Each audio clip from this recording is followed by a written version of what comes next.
नवनीत राणा आणि त्यांचा काही कंपू निवडून येण्याचे जे काही दावे करत आहेत ते दावे सपसेल येणाऱ्या 4 तारखेला खोटे ठरतील।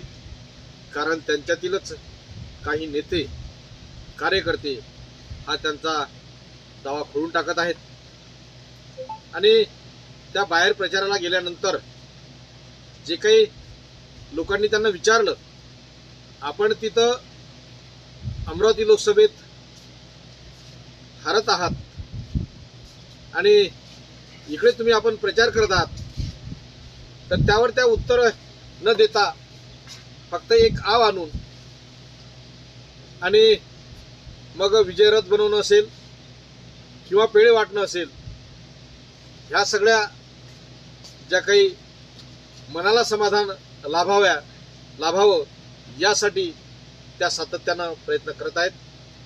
त्यांचा पराभव हा निश्चित आहे।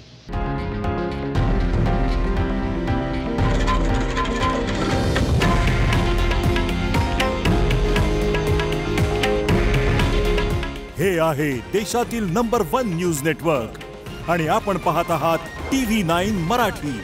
काळजी तुमची, हित महाराष्ट्राचं।